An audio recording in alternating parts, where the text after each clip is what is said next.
Olá, seja muito bem-vindo ao Congresso Nacional Apologético Natanael Rinaldi.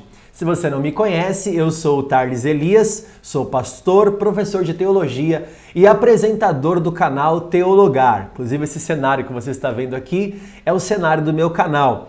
É um prazer estar aqui. Antes de mais nada, eu quero dizer que eu estou muito feliz com esse convite, me senti muito lisonjeado para participar desse congresso com os meus amigos, trazendo aqui temas tão relevantes que vai te ensinar um pouquinho mais sobre apologética, sobre heresiologia, abrir os teus olhos, te ensinar a evangelizar os adeptos de seitas, né? Então, eu estou muito feliz hoje de participar desse congresso. Infelizmente, não podemos fazer o congresso presencial, como sempre fazemos em Santos, mas hoje aqui de forma virtual em dois canais, né, no canal da IEPAS e também no canal do CACP Vídeos, que você deve estar assistindo agora esse vídeo aqui, essa palestra. E o meu desejo é que você seja alimentado com essa palestra, com os temas que nós vamos abordar aqui. Se você não assistiu os vídeos anteriores desse congresso que já começou, volte lá e assista também os temas que foram propostos por outros pastores e ainda teremos mais alguns depois da minha palestra aqui, tá certo? Espero que você se alimente, que você receba um conteúdo que vai fazer você crescer na graça e no conhecimento do Senhor. E como estamos aqui no YouTube, eu vou te fazer um pedido. Quero que você deixe um like aqui pra gente, se você gosta aqui do nosso conteúdo. E se inscreva também no canal que você está assistindo aqui esse vídeo, para que você receba sempre as notificações de quando sai um conteúdo novo neste canal apologético, tá bom? Então vem com a gente, chegou a hora da gente aprender sobre apologética.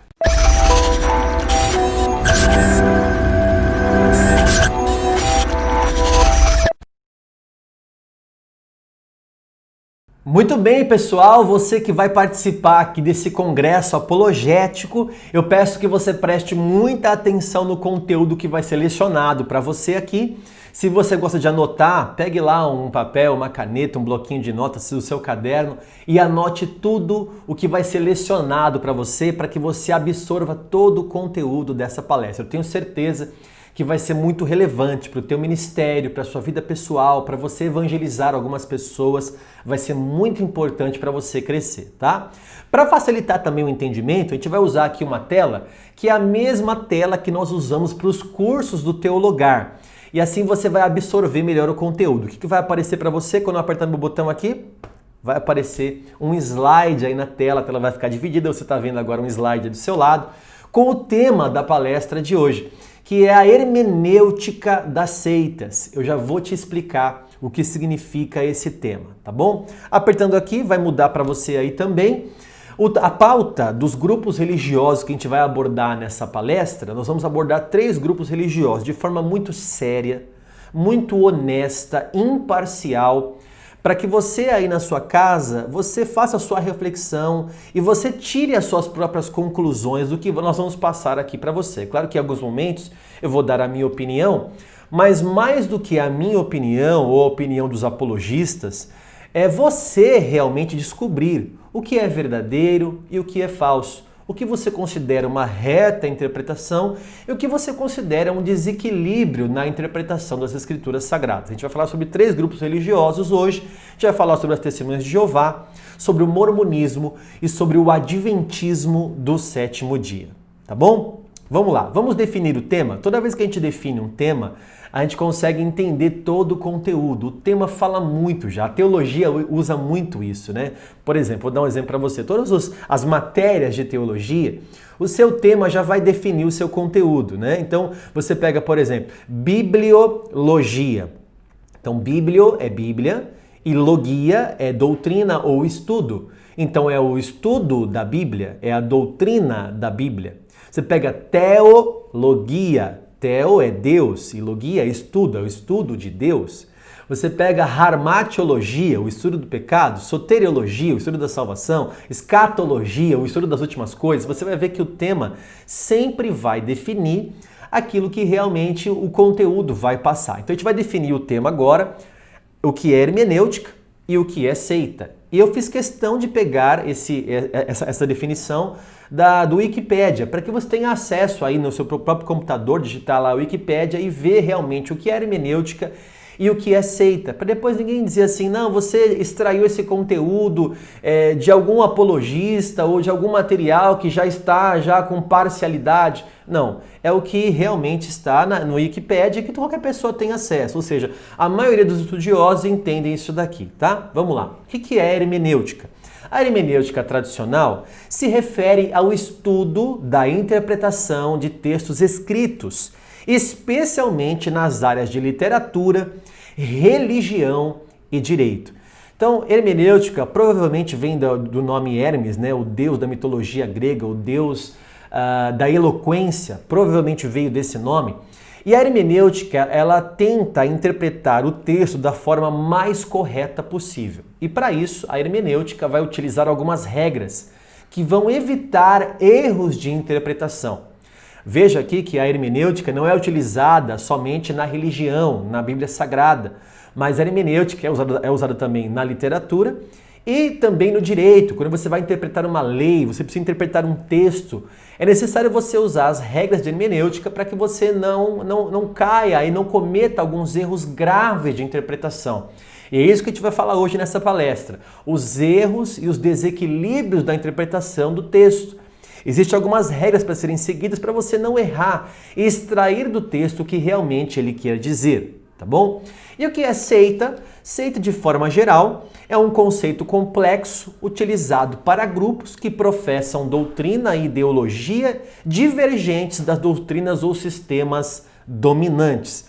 Então, seita vem da palavra secta, que é uma palavra latina, que também é parceira, vamos dizer assim, prima da palavra haireses, que é uma palavra grega, que quer dizer heresia, ou que quer dizer repartição, ou que quer dizer distorção, né? Nem sempre a palavra seita teve um teor pejorativo. Quando você fala para alguém hoje, olha, você é um sectário, ou você faz parte de uma seita, isso hoje já se tornou pejorativo, mas o próprio cristianismo já foi chamado de seita na própria Bíblia Sagrada, né? Porque seita é um partido, seita é uma repartição. Que partido? Que separação? A separação dos grupos dominantes, daquilo que nós chamamos de ortodoxia, ou seja, a reta interpretação, né? Os grupos ortodoxos que entendem e interpretam as escrituras ou o texto de forma ortodoxa, aquilo que não é ortodoxo é heterodoxo, e é considerado uma seita pelo desequilíbrio, inclusive, na sua interpretação, tá bom? Bom, vamos lá. Vou trazer para você aqui agora algumas regras de hermenêutica, são várias, mas eu trouxe aqui 4 que vai se encaixar muito bem na regra de interpretação bíblica. Lembrando que hermenêutica não interpreta só a Bíblia, ela interpreta os textos escritos. Então, como é que você vai interpretar quando você ler a Bíblia? Primeiro eu vou dar uma introdução, depois eu vou entrar nos grupos religiosos que eu falei para você. O que a gente tem que fazer? Primeiro, a Escritura interpreta a Escritura, ou seja, levar em conta a Bíblia como um todo. Quando você lê um texto, você vai perceber que outro texto, visto que é o mesmo autor, né? Deus é o autor da Bíblia, o Espírito Santo é o autor da Bíblia, embora ele tenha usado 40 escritores diferentes ao longo de 1500 anos para escrever as Escrituras, a gente vê que o Espírito Santo é o autor da Bíblia, né? Algumas pessoas, elas ficam preocupadas com as aparentes contradições da palavra de Deus. O que mais me assusta, irmãos, não é a aparente contradição, mas é a unidade perfeita que existe na Bíblia, desde o seu primeiro até o seu último livro, como ela se completa, como ela se interpreta. Então, quando eu interpreto um texto com a própria Bíblia, eu já evito um erro aqui de pegar a luz de outro autor. Eu evito um erro de pegar a lente de uma outra pessoa para interpretar aquele texto. Ou seja, eu uso a lente do mesmo autor para interpretar 2 textos diferentes. Então eu vou ler, por exemplo, Isaías 53 com a luz do Novo Testamento. E vai me mostrar que ali em Isaías 53, aquele que morreu na cruz ali, que foi traspassado, é Jesus Cristo. Ou seja, a Bíblia interpreta a própria Bíblia.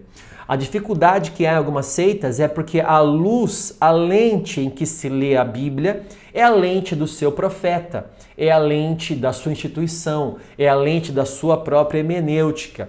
Então não é a lente das Escrituras, a Escritura interpretando a Escritura.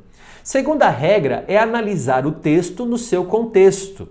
o que precede e o que sucede um texto. Nós chamamos isso de contexto imediato.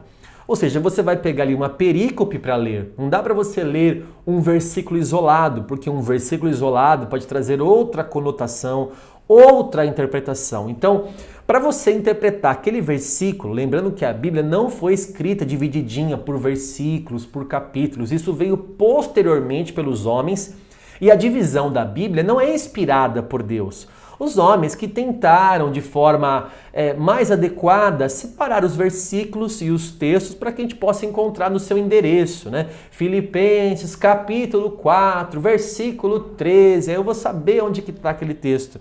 Mas a Bíblia não foi escrita assim, ela foi escrita de forma contínua. Então eu não posso pegar um texto e ler ele fora do seu contexto. A melhor forma de você fazer isso é você pegar o texto que antecede aquele versículo e o texto que sucede. E aí você vai ler exatamente o que o autor está querendo dizer ali. Terceira regra de interpretação é ver também qual é o estilo literário.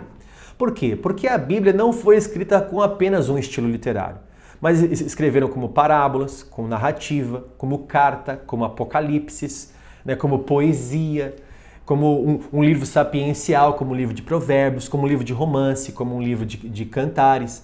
Então, a Bíblia ela é cheia de estilos literários. Eu tenho que entender qual o estilo literário para saber o que está sendo falado ali. Porque pode ser uma fábula, pode ser uma parábola, pode ser apenas uma figura de linguagem, uma alegoria, simbólico, pode ser literal. Então, eu tenho que interpretar também qual estilo literário foi escrito aquele texto. Outra regra é os contextos em geral, ou seja, o contexto histórico, o contexto cultural, ordinário, usual. Quer dizer, o que estava acontecendo naquela época, naquele povo, por quê? Para onde foi direcionada essa carta? Quem é o autor que escreveu isso? Por que ele escreveu dessa forma? Qual a cultura daquela época? Por que esse texto se enquadra só naquela época ou hoje em dia também? E assim você vai analisando os contextos para você trazer então a reta interpretação da palavra de Deus, tá? A gente vai aprender agora sobre o primeiro grupo religioso, nós vamos falar sobre as testemunhas de Jeová. Bom, eu acho que você já conhece as testemunhas de Jeová, você já deve ter recebido alguma ligação, alguma visita das testemunhas de Jeová que vão de porta em porta fazendo o trabalho deles, né? E eu quero trazer aqui de forma muito imparcial, de forma muito honesta, mostrando para você os textos que eles relatam e a Bíblia Sagrada. E aí você tira a sua própria conclusão. Vou apertar, vai mudar o slide para você. Eu tive que escolher um tema, né, para poder mostrar um pouco da hermenêutica das testemunhas de Jeová. E eu escolhi o tema sobre a ressurreição de Jesus Cristo.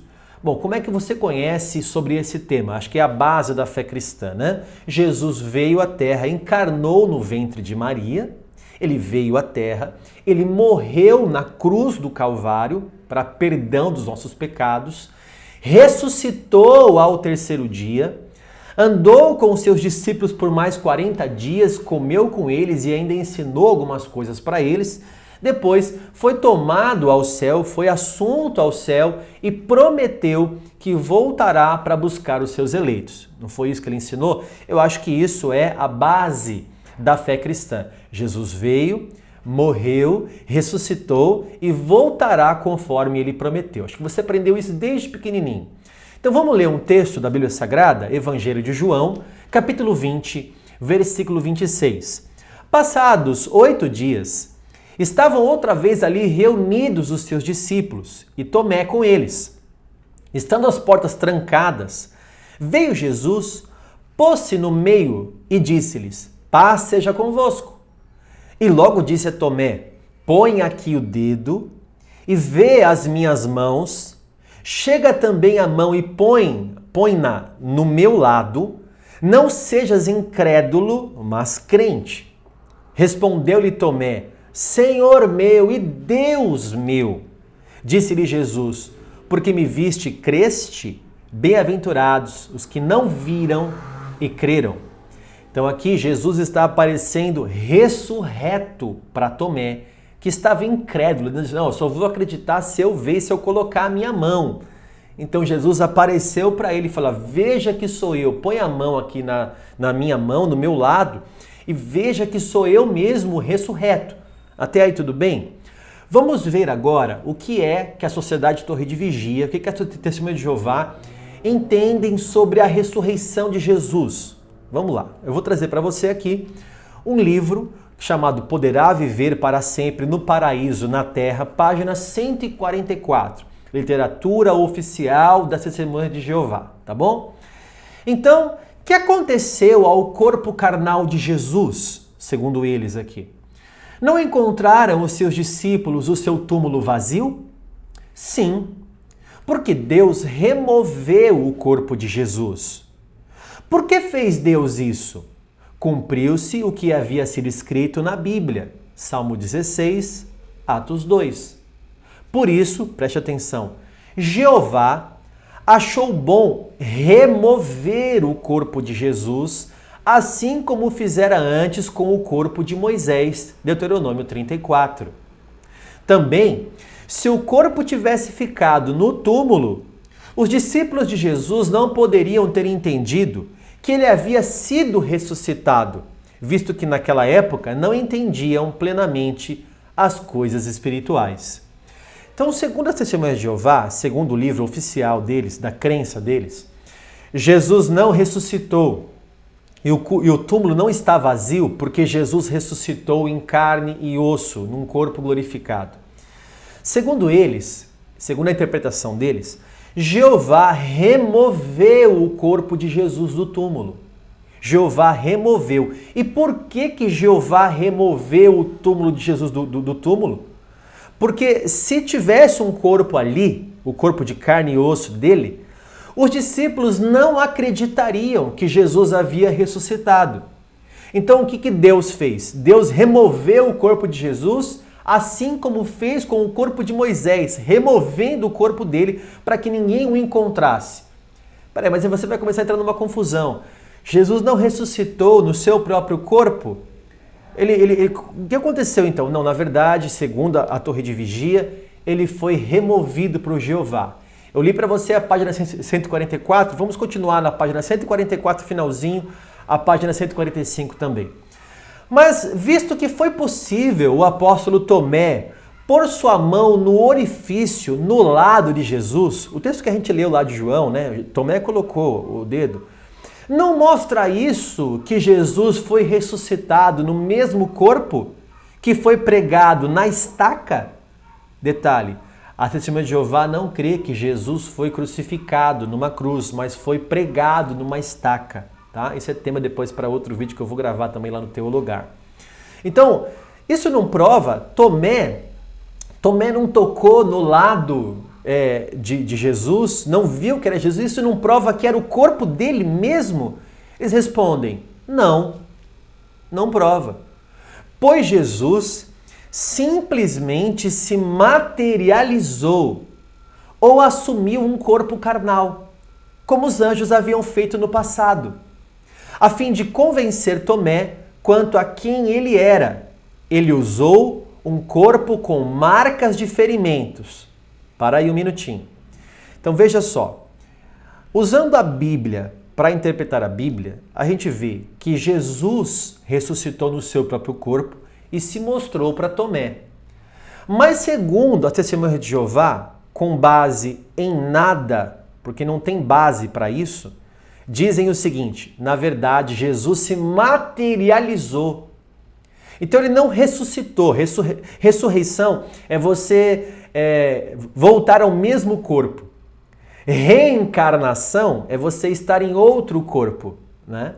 Então, segundo a Testemunha de Jeová, não houve uma ressurreição no mesmo corpo, mas houve uma materialização de Jesus em outro corpo, como fizeram os anjos no Antigo Testamento, que se materializaram também em forma humana. Gênesis 19, por exemplo, lá em Sodoma e Gomorra, os anjos se materializaram em forma humana. Da mesma forma que aconteceu lá no Antigo Testamento, segundo eles, Jesus também se materializou.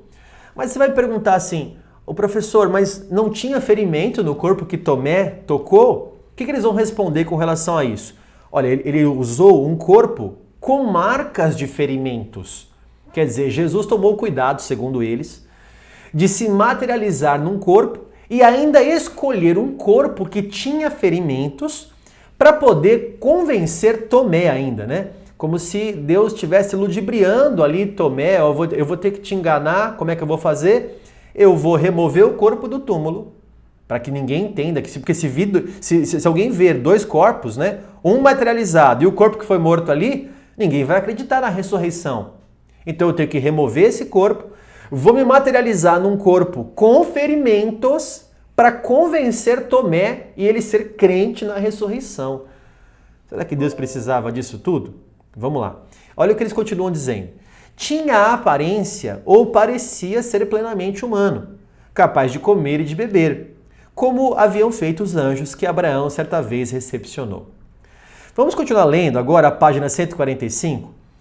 Embora aparecesse a Tomé num corpo similar ao que fora morto, veja, eles deixam bem claro, não foi no corpo que ele foi morto, foi em outro corpo que era similar, e ainda mais, ele assumiu também corpos diferentes ao aparecer a seus seguidores. Quer dizer, Jesus foi assumindo corpos diferentes, depois que ele ressuscitou, segundo as testemunhas de Jeová, ele foi assumindo corpos diferentes. E aí você pergunta, professor, da onde é tirado isso? Né? Da onde é tirado isso? E não tem base hermenêutica para isso. Vamos ver agora, vamos ver a Bíblia. O que a Bíblia fala sobre a ressurreição de Jesus? A gente já leu um texto onde Tomé toca do lado de Jesus e vê que é o corpo dele mesmo. Vamos ver outros textos? Veja comigo. Lucas 24, versículo 39. Vede as minhas mãos e os meus pés, que sou eu mesmo. Apalpai-me e verificai, porque um espírito não tem carne nem ossos, como vedes que eu tenho. As testemunhas de Jeová creem que Jesus ressuscitou apenas em espírito. Mas Jesus falou, eu não sou um espírito. Eu ressuscitei em carne e osso, como eu tenho agora. Veja as minhas mãos e os meus pés, que sou eu mesmo. Então, se você usar a Bíblia para interpretar a Bíblia, você vai ver que era ele mesmo. E, aliás, pessoal, a palavra ressurreição, como eu já falei, é voltar ao mesmo corpo e não assumir outro corpo. É voltar ao mesmo corpo, porque assumir outro corpo é reencarnação e não ressurreição. Agora veja esse texto, João capítulo 2, versículo 19 até o 22.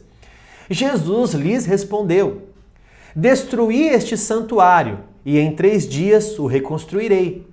Replicaram os judeus, em 46 anos foi edificado este santuário e tu em 3 dias o levantarás? Ele, porém, se referia ao santuário do seu corpo. Quando, pois, Jesus ressuscitou dentre os mortos, lembraram-se os seus discípulos de que ele dissera isto e creram na Escritura e na palavra de Jesus. Veja, nós vemos aqui em João que o texto fala que Jesus reconstruiria o santuário e que ele estava falando do próprio corpo dele. Que ele ressuscitaria no seu próprio corpo, dentre os mortos, ele ressuscitaria e apareceria a seus discípulos. E os discípulos creram nele por conta dessa palavra. Criam na palavra de Jesus, criam na Escritura, por conta da ressurreição de Jesus Cristo. Ele estava falando do corpo dele. Não, Jesus não se materializou em outro corpo. Ele ressuscitou no seu próprio corpo. E esta é a reta interpretação, usando a hermenêutica, usando a Bíblia para interpretar a Bíblia. A ressurreição de Jesus é elemento essencial da fé ou algo secundário? Alguém vai dizer assim, mas e daí se alguém pensar que ele apenas se materializou? Não tem problema nenhum isso aí, né? Só por isso eles são uma seita? Só porque acreditaram que Jesus se materializou em outro corpo? Vamos ver se a doutrina da ressurreição é uma doutrina secundária? Veja o que a Bíblia fala em 1 Coríntios 15, 14 e 15. E se Cristo não ressuscitou, é vã a nossa pregação. Quer dizer, o que eu estou pregando é vão. É vã a vossa fé. Quer dizer, se você está crendo numa coisa que é vã a sua fé. O que mais? Somos tidos por falsas testemunhas. Quer dizer, nós não somos testemunhas verdadeiras, mas somos testemunhas falsas. Por quê? Porque temos asseverado contra Deus que ele ressuscitou a Cristo, ao qual ele não ressuscitou. Se é certo que mortos não ressuscitam. Quer dizer, se eu não falo da ressurreição de Jesus, eu estou fazendo Deus como mentiroso. Eu sou uma falsa testemunha de Jesus que fala, não, ele ressuscitou, mas ele não ressuscitou. Isso não é uma doutrina secundária, é uma doutrina primordial, porque senão é vã a nossa pregação. Pessoal, muda muito a fé quando eu digo o seguinte, Jesus ressuscitou como prometeu. Não, Jesus se materializou em vários corpos. Peraí, ele ressuscitou ou se materializou? Porque se eu tiro a ressurreição da base da fé cristã, isso se torna para mim uma heresia grave contra um princípio e um pilar básico da fé cristã. Até aqui, eu te passei um pouquinho sobre a hermenêutica das testemunhas de Jeová. Se você perdeu alguma coisa, volte, anote, veja os textos para você aprender cada vez mais. Se tiver alguma dúvida, faça perguntas no comentário. Quem sabe a gente consiga responder algumas coisas para você também, tá bom? Vou falar com você agora sobre o mormonismo. Bom, eu acho que você conhece os Mormons também, ou a Igreja de Jesus Cristo dos Santos dos Últimos Dias. É uma igreja muito conhecida aqui no Brasil também, se originou nos Estados Unidos e veio para cá com esse movimento. E eu vou trazer para você um pouquinho da interpretação, um pouquinho da hermenêutica desse grupo religioso. Lembrando que a gente utiliza, nós cristãos, utilizamos a Bíblia com 66 livros do Antigo e do Novo Testamento. Os Mormons, além de ter o Antigo e o Novo Testamento, eles têm também o que eles consideram as Escrituras dos Últimos Dias, que é o Livro de Mórmon, Doutrinas e Convênios e Pérola de Grande Valor. São 3 livros que eles consideram também como inspirados e como doutrinas do grupo religioso, tá? Então a gente vai aprender um pouquinho. Eu peguei um tema e o tema que a gente vai aprender é sobre a queda do homem. Com as Testemunhas de Jeová, eu falei sobre a ressurreição de Jesus. Com os Mormons eu peguei um tema que é a queda do homem. Como é que é a queda do homem? Bom, você sabe, Deus criou os céus e a terra, Deus criou o homem, a sua imagem e semelhança, criou Adão, criou Eva, e eles receberam uma ordem de Deus. Pode comer de qualquer fruto do jardim do Éden, mas desse fruto da árvore do conhecimento do bem e do mal vocês não podem comer. Eles desobedeceram a Deus, comeram do fruto e sofreram uma punição. Foram lançados fora do paraíso por conta desse pecado. O pecado entrou no mundo e aí nós conhecemos como a queda do homem. Ou seja, o homem pecou. O pecado entrou no homem e atingiu toda a humanidade. Assim nós conhecemos a doutrina do pecado, assim nós conhecemos Gênesis 3, que fala sobre a queda de Adão e Eva. Tá? Então vamos lá, vamos ver o que os Mormons falam sobre isso. Quando Adão foi expulso do jardim do Éden, o Senhor impôs uma sentença. Algumas pessoas têm considerado essa sentença como terrível, pois não foi. Foi uma bênção. Veja, Doutrinas da Salvação, volume 1, página 123.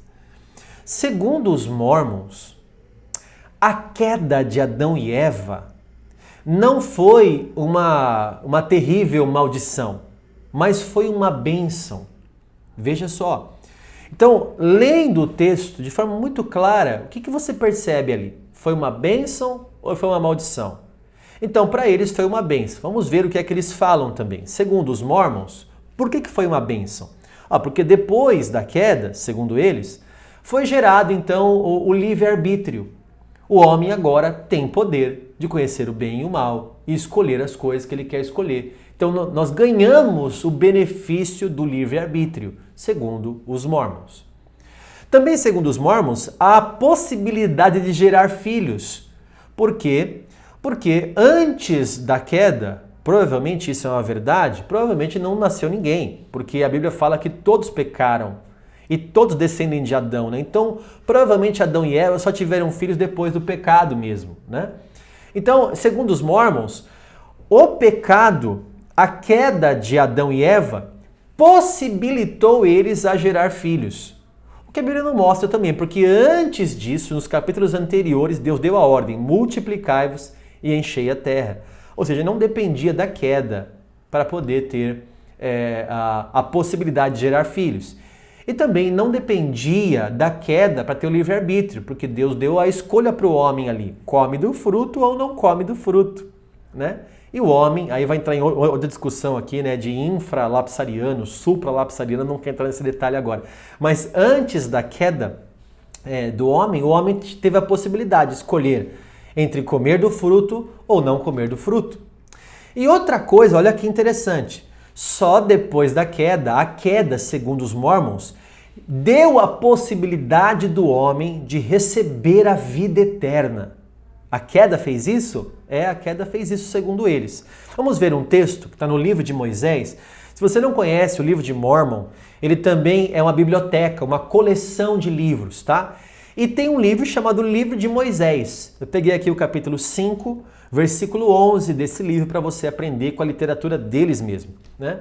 E é como se Eva estivesse falando aqui também nesse texto. Diz assim, ó, e Eva, sua mulher, ouviu todas essas coisas e alegrou-se dizendo, olha o que Eva diz, se não fosse por nossa transgressão, jamais teríamos tido semente, ou seja, multiplicar filhos, né?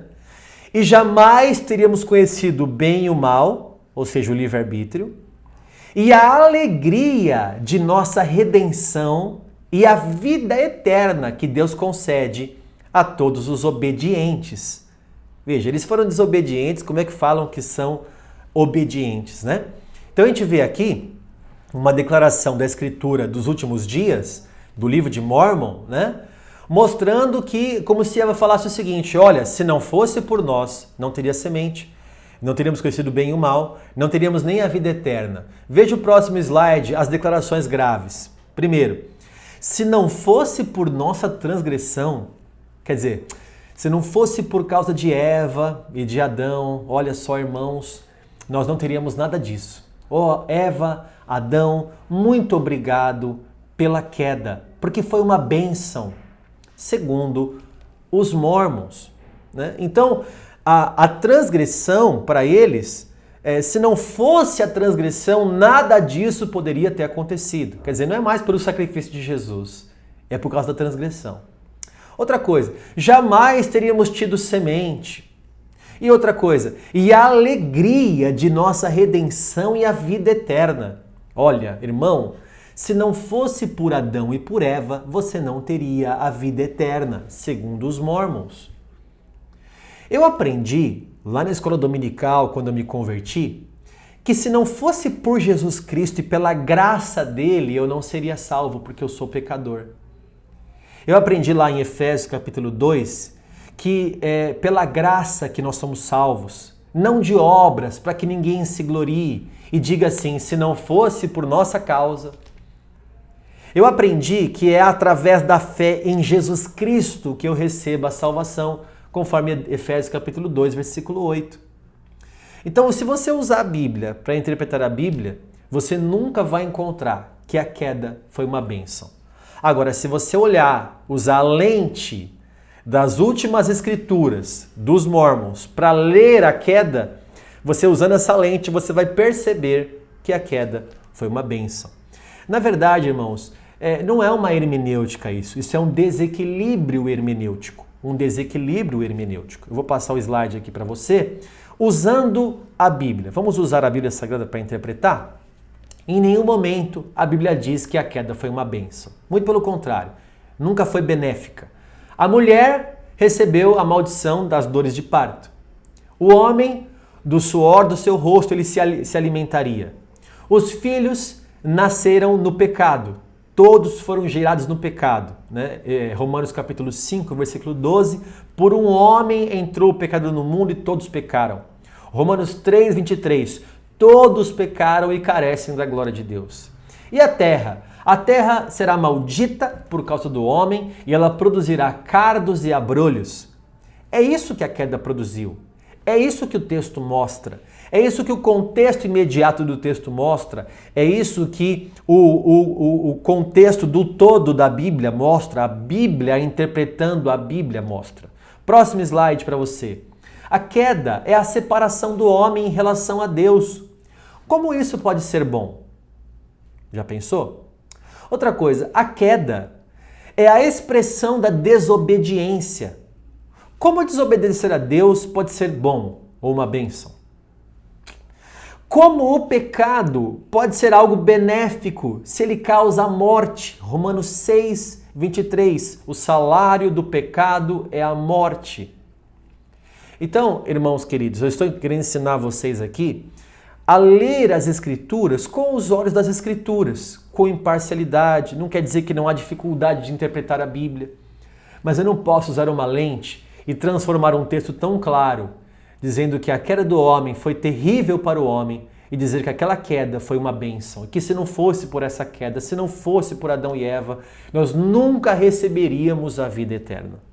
Cuidado com o desequilíbrio hermenêutico. Cuidado com os delírios hermenêuticos para poder trazer a sua interpretação da sua doutrina. Cuidado com tudo isso. Logo mais agora eu vou falar com você sobre o adventismo do sétimo dia.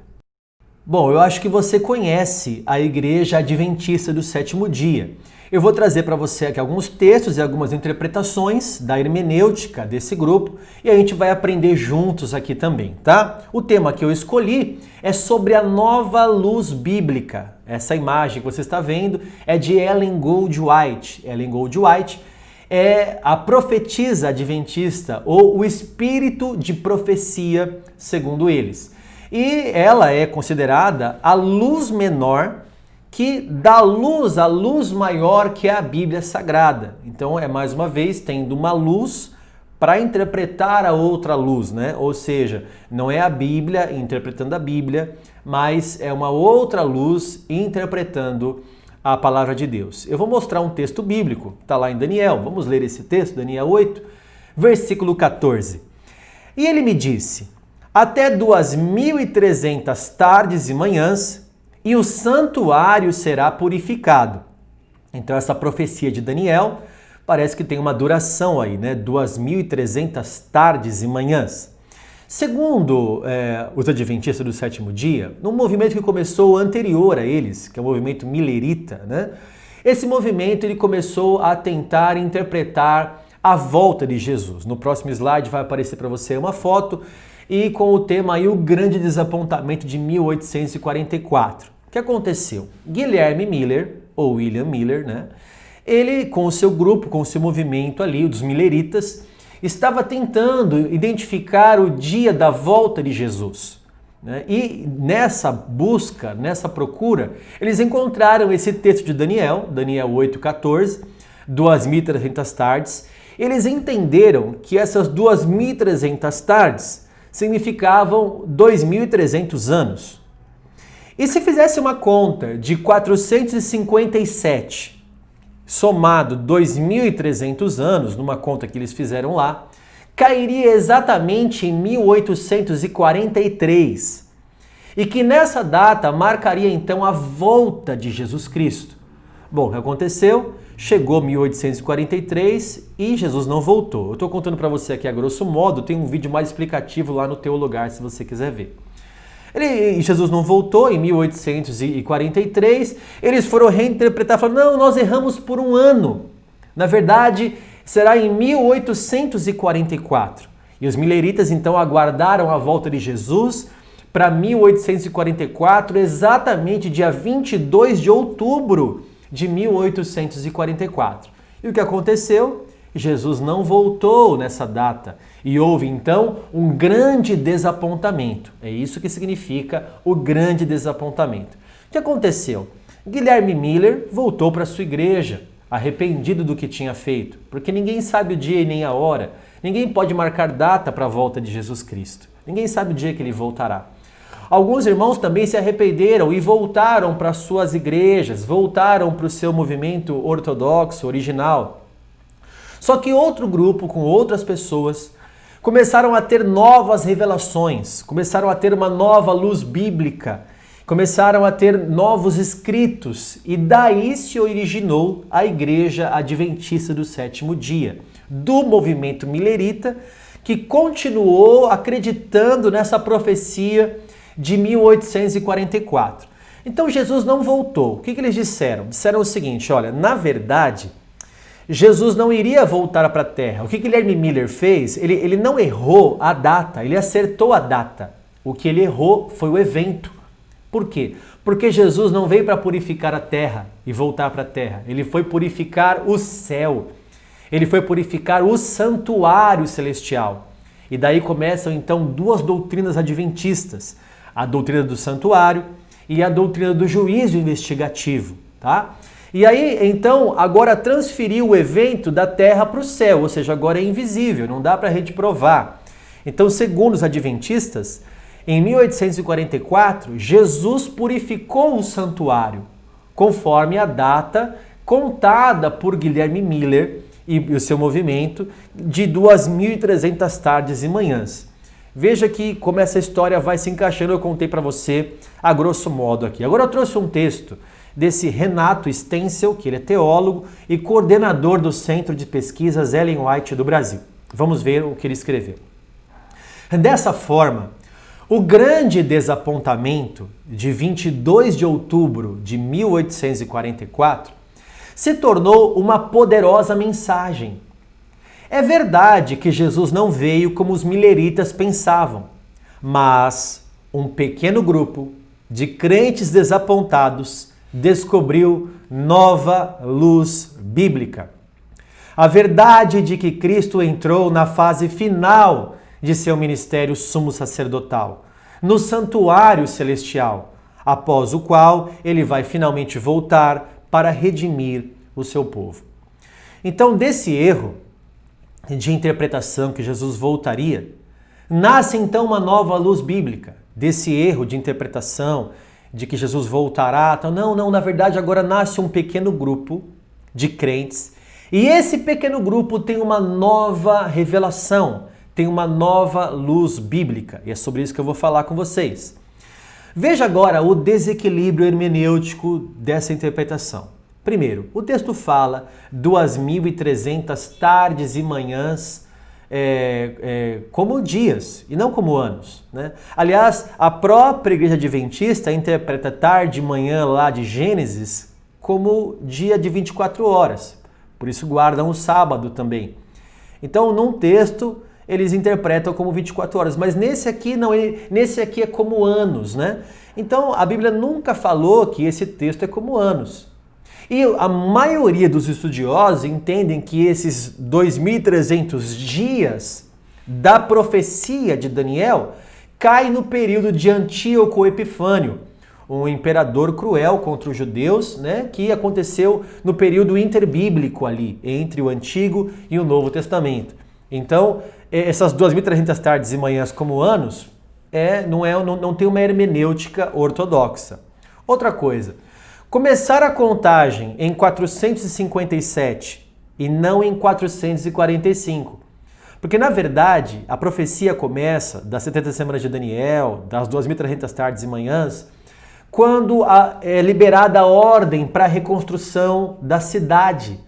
Isso se dá com Neemias e não com Esdras. E aí há uma diferença. Um vai reconstruir o templo, o outro vai reconstruir a cidade. E a gente não pode confundir as pessoas, não pode confundir o evento, porque se você mudar aí de 457, que não é 457, para 445, que é a data oficial, 20º ano do rei Artaxerxes, que é a data que a Bíblia mostra em Neemias capítulo 2, então nunca vai bater em 1844, exatamente na época do movimento milerita. Então não vai cair nunca, porque já tem 12 anos aí de diferença, né? Então, mudar a data do início da profecia para se enquadrar e encaixar o texto naquele momento da história é um desequilíbrio hermenêutico. Outra coisa, dizer que Apocalipse 10 fala de 1844 e da Igreja Adventista. Vamos ler Apocalipse 10, versículo 9 e 10? Veja só. Fui, pois, ao anjo dizendo-lhe que me desse o livrinho. Ele então me falou, toma-o e devora-o. Certamente ele será amargo ao teu estômago, mas na tua boca doce como mel. Tomei o livrinho da mão do anjo e o devorei, e na minha boca era doce como mel, quando porém o comi, o meu estômago ficou amargo. Esse texto corrobora também com Ezequiel capítulo 3, depois se você ler na sua casa, você vai ver que é praticamente a mesma coisa. Uma literatura apocalíptica, de difícil interpretação, né, que mostra no futuro, Apocalipse 10 provavelmente é futurista e não preterista, sobre tomar um livrinho, devorar o livrinho, na boca ele vai ser doce, mas no estômago ele vai ser amargo. O que eles interpretam, o que a Igreja Adventista interpreta desse texto? Interpreta que esse texto fala de 1844. Como de 1844? Da onde você extraiu? Que hermenêutica você utilizou para poder extrair desse texto que você está lendo aí, que fala de 1844? Não, é porque eles receberam a volta de Jesus como doce na sua boca. Mas como Jesus não voltou, então ficou amargo. É essa a interpretação que eles utilizam para poder dizer que esse texto de Apocalipse se refere a 1844.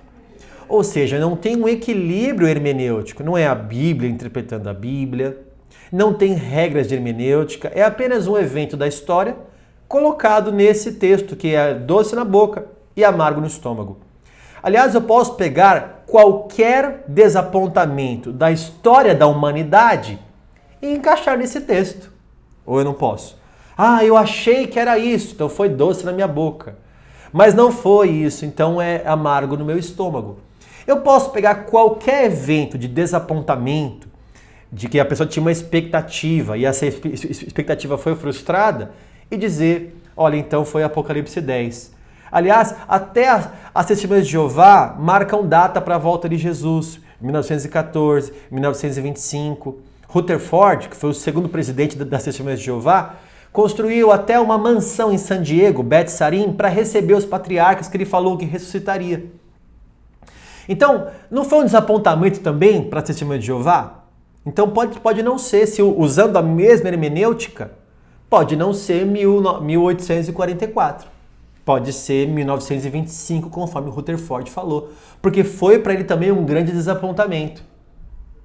Então veja que não dá para eu ter um desequilíbrio e dizer o seguinte, olha, esse texto aqui de Apocalipse fala da nossa história e fala da igreja adventista. Eu não trouxe aqui os próximos versículos, mas esse texto fala que é a igreja que vai proclamar o reino, que vai proclamar e vai evangelizar o mundo e as nações. E eles dizem o seguinte, olha, Apocalipse está falando da igreja adventista. Né? Mas de onde você tirou isso? De qual interpretação você tirou? De qual hermenêutica? Como é que você usou? Que regra foi utilizada para essa interpretação? Veja só. Vamos ver agora, porque eles dizem o seguinte, olha, foi no céu e não foi na terra, né? Quer dizer, o evento de 1814, de 1844, não aconteceu na terra, aconteceu no céu. E aí não tem como a gente provar, né? É uma coisa invisível. Veja só. Hebreus capítulo 9, versículo 24. O texto é esse que eles utilizam. Porque Cristo não entrou em santuário feito por mãos, figura do verdadeiro, porém no mesmo céu, para comparecer agora por nós diante de Deus. Olha, veja, ele entrou lá no céu, conforme Hebreus capítulo 9. Veja o que eles falam aqui. Eu trouxe agora um texto de Wilson Borba, também do site noticias.adventistas.org. Veja só. Nesse ponto, algumas pessoas se equivocam, pois pensam que foram perdoadas na cruz. Você que está me assistindo, você pensa que você foi perdoado na cruz? O sacrifício da cruz foi perfeito e todo suficiente como sacrifício. Entretanto, lá foi apenas provido o sacrifício expiatório por nossos pecados. É no santuário celestial, pela ministração do nosso sumo sacerdote Jesus Cristo, que esse sacrifício é aplicado em nosso favor. Então, segundo a interpretação adventista, você pensa que você foi perdoado na cruz? Não foi, você está equivocado. Você só foi perdoado, isso só foi aplicado em 1844. Por quê? Porque Jesus, até essa data, não tinha entrado ainda no santuário celestial para purificar o santuário celestial. Então, você lá na cruz só foi provido o seu perdão, mas o seu perdão só aconteceu em 1844. Professor, mas de onde veio essa data? De 2.300 tardes lá de Daniel, que começou em 457, não em 445, que dá início ao movimento milerita, que dá início à igreja adventista.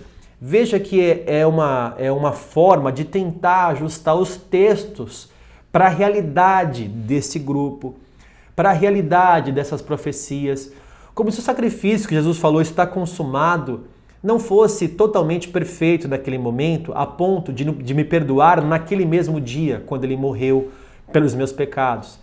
Teve que esperar então quase 2.000 anos para que ele então aplicasse esse perdão na minha e na sua vida, segundo a interpretação adventista. É interessante você ver isso, eu quero te mostrar. Será que a Bíblia fala da igreja adventista e de Ellen Goldwhite? Só quero te mostrar como é feita a interpretação. Eu pego um texto e falo, isso aqui fala da igreja adventista. Isso aqui fala de Ellen Goldwhite. Leia comigo o texto agora, Apocalipse 12, versículo 17. Irou-se o dragão contra a mulher e foi pelejar com os restantes da sua descendência, os que guardam os mandamentos de Deus e têm o testemunho de Jesus, e se pôs em pé sobre a areia do mar. Veja, esse dragão aqui, Satanás, está se levantando, e está se levantando contra quem? Contra os que guardam os mandamentos de Deus. De que ele está falando então? Da igreja adventista do sétimo dia, segundo eles, porque é a única igreja que guarda os mandamentos de Deus e que tem o testemunho de Jesus, que é Ellen Goldwhite. Peraí, bispo. Professor, me explica melhor isso então. Quer dizer que Apocalipse 12, 17 está falando da igreja adventista e de Ellen Goldwhite? Segundo a igreja adventista, sim. E segundo todas as outras igrejas existentes no mundo inteiro, não. Por quê? Porque eu não posso pegar esse texto e ler com a luz da igreja adventista, ou de Ellen Goldwhite, ou de Joseph B., de Samuel Snow, ou de Tiago White, James White. Eu não posso pegar e ler esse texto à luz dessas coisas. Eu tenho que ler o texto baseado na própria Escritura, como uma literatura apocalíptica, futurista, falando do anticristo, do falso profeta, de Satanás. Veja outro texto agora. Apocalipse 19, 10. Prostrei-me ante os seus pés para adorá-lo. Quer dizer, o João está se prostrando para adorar o anjo ali, que revela o Apocalipse para ele. Ele, porém, me disse, vê, não faças isso. Sou conservo teu e dos teus irmãos que mantêm o testemunho de Jesus. Adora a Deus. Veja só o texto agora. Pois o testemunho de Jesus é o espírito de profecia. O que está escrito na sua Bíblia aí? O testemunho de Jesus é o espírito da profecia. Ou seja, o testemunho de Jesus é o espírito da profecia. É o que está escrito. Só que segundo a igreja adventista, o espírito de profecia se chama Ellen Goldwhite. Mas a Bíblia fala que o testemunho de Jesus é o espírito de profecia. Não. Segundo eles, o espírito de profecia é Ellen Goldwhite. E da onde veio essa hermenêutica? Da onde veio essa interpretação? E ainda é assim, Se Ellen White fosse uma irmã que tivesse um sonho e contasse o sonho, a Bíblia fala para a gente contar sonho como sonho e guardar no coração, como foi, por exemplo, com José, que teve sonho. Olha, aquela irmã está sonhando lá, tal. Só que ela não é uma irmã que sonhou. Ela é uma irmã, talvez pentecostal, que profetizou. Não, ela não é uma irmã pentecostal que profetizou ou que trouxe uma profecia, porque a profecia, a Bíblia fala para nós não desprezarmos as profecias e julgarmos cada profecia. Ela não é só uma profetisa. Ellen White não é uma irmã que sonhou. Ellen White não é uma profetisa. Ellen White é o espírito de profecia, segundo a igreja adventista, segundo Apocalipse 19, versículo 10. Professor, da onde então? Como é que eu vou entender que é Ellen White Espírito de Profecia? Né? Da onde eu tirei isso? De qual hermenêutica? Que regra de hermenêutica, de interpretação de um texto foi utilizado para colocar Ellen Goldwhite nesse texto? Então, por isso que eu trouxe hoje aqui essa palestra. Porque da mesma forma, e aqui eu quero ser bem honesto, existem também muitas igrejas protestantes que fazem uma bagunça na interpretação. E não são só esses grupos religiosos que eu falei para você aqui, mas tem muita igreja que vai pegar um texto e não vai usar nenhuma regra de hermenêutica e vai enxergar no texto o que quer enxergar. Vamos então para uma conclusão? Vamos concluir essa palestra agora aqui. Espero que você tenha se alimentado, tenha sido bênção para você até agora. Vamos lá. Vou trazer uma diferença rápida para você aqui de exegese e exegese. Né? Exegese, que vem de uma preposição grega ek, significa de dentro de ou a partir de. Ou seja, é extrair do texto o que realmente ele quer dizer. Isso é uma exegese. Agora tem a exegese, que vem da preposição eis, que é para a, que é para dentro de. Quer dizer, enquanto a exegese ela retira o que o texto quer dizer, a exegese ela coloca no texto aquilo que ele não quer dizer. Então, a exegese, ela extrai o texto, a exegese, ela coloca a interpretação no texto, ela tem uma lente já, e você lê o texto com aquela lente ideológica, profética, literária, com uma lente extra, e aí você vai causar uma exegese e não uma exegese. Para finalizar aqui a minha palestra, eu trago aqui uma frase de um autor desconhecido que é utilizado muito pelos apologistas, que é a seguinte: quando o que eu prego não se enquadra com as Escrituras, ou eu mudo o que eu prego, ou eu mudo as Escrituras. E no caso das seitas e dos grupos religiosos, eles tentam mudar a Bíblia para se enquadrar com o que eles pregam. E não mudar o que eles pregam para se enquadrar com as Escrituras. E isso é muito triste. Uma dica para você, meu irmão querido: leia o texto e pregue o texto. Não tente colocar uma nova luz ali. Não tente ludibriar o texto e dizer que não, a queda foi uma bênção. Não tente fazer isso. Não tente dizer assim, não ressuscitou, não, foi um corpo com outros ferimentos aí. Não foi o corpo dele, não. Ele pegou outro corpo lá, aliás, vários corpos com ferimentos para poder convencer e ludibriar os seus discípulos. Cuidado com isso. Eu espero que você tenha se alimentado. Eu quero agradecer aos irmãos que me convidaram aqui para esse congresso. Eu peço que você compartilhe esse vídeo, já que é virtual esse congresso, né? Compartilhe esse vídeo com mais pessoas, se inscreva aqui no canal que você está assistindo esse vídeo, tá bom? Deixe um comentário do que você achou, do que foi bom para você, do que você achou relevante para você aqui também. Você é sempre muito bem-vindo aqui nos canais apologéticos para aprender sobre a palavra de Deus, tá bom? Deus abençoe você e a sua casa. Fiquem na paz. Tchau, tchau.